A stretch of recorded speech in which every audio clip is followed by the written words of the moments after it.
Starting a family may seem to be the most natural thing in the world to so many people, but that's just not the case. For 1 in 6 couples, it's an emotional, physical, and financial struggle. Yeah, that's the driving force behind Seattle's first ever Race for Fertility, a fertility grant giving 5K.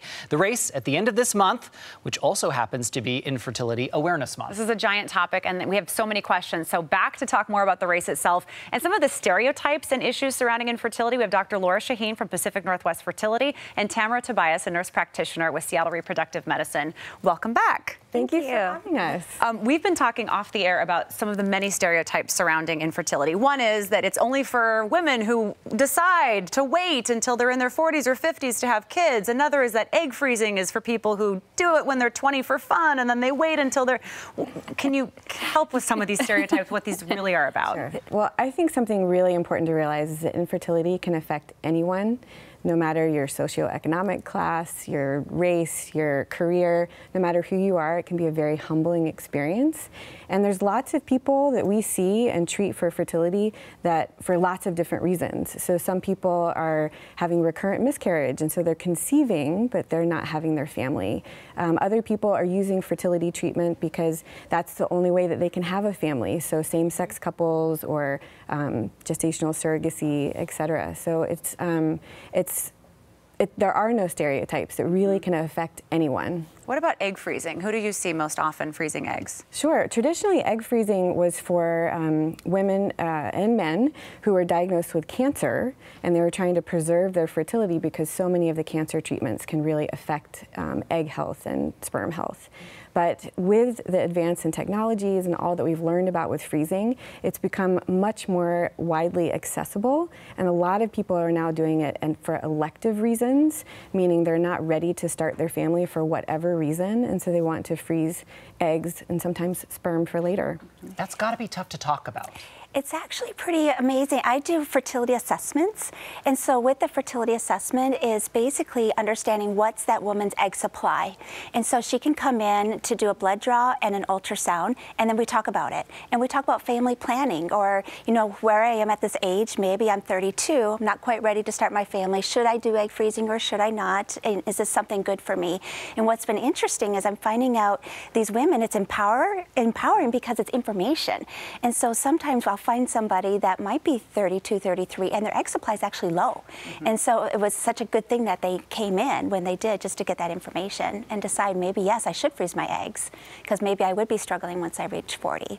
Another, oh, I'm sorry, go ahead. No, go ahead. I was going to say another stereotype that a lot of people, I think, experience on a personal level is the feeling that I must not be doing something right. Correct. So even someone, I mean, people experience infertility in their 20s and in their 30s. Absolutely. And still they'll say to themselves, well, if only I had known, or if I had thought to go in for a test when I was a teenager. So how do you counsel your patients through that? When you look at the data and the stats, I like to look at it like 1/3. So there's a third that's women, a third that's male, and a third that's a combination of the male, woman, or unexplained. And if you look at national data, according to the CDC, 7.4 million women seek fertility treatment. Infertility affects millions of women. It is an emotional journey, though, which is why I like your book, for example. Yes. I mean, you kind of have to grieve the loss of being able to conceive naturally, and I'll put that in air quotes, and then walk through this journey. Absolutely, absolutely. That's exactly why I wrote Fertility Walk. I wrote it for 2 reasons. One was to really guide those patients at the beginning of that journey, and it's a journey to let them know it's not just 1 month and boom, we're pregnant, like you said. Don't we all wish? Don't we all wish? No, it is a journey, and it can be definitely an emotional roller coaster as well.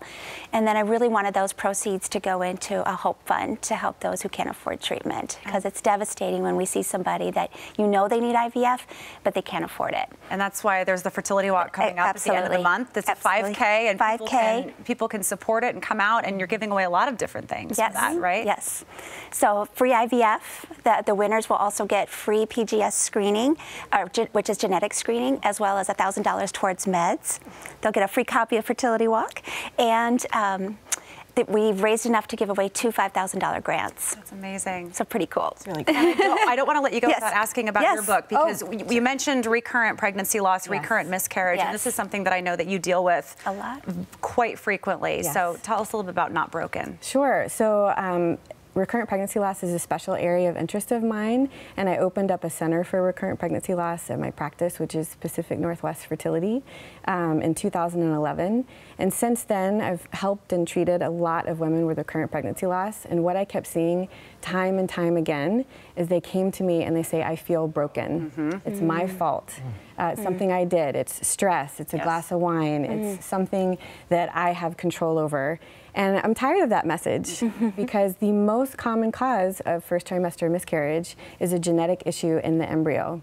And I want people to be empowered and understand more, learn more about the evaluation and treatment of recurrent pregnancy loss. There's a chapter in there about the emotional impact.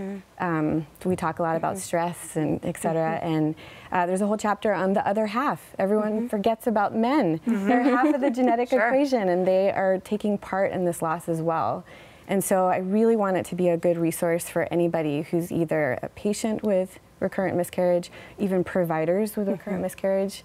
We still have so much to learn, but just because we might not have all the answers, we can still be there for our patients. Thank you so much. Yeah, this is such a good topic. Thank you for bringing it to our viewers. We really appreciate you being it. here this Thank you for having us. And again, you got the books, and then the race is coming up at the end of the month. So one more time, April 22nd, Seattle Seward Park, footstepsforfertility.org, and then just click on events.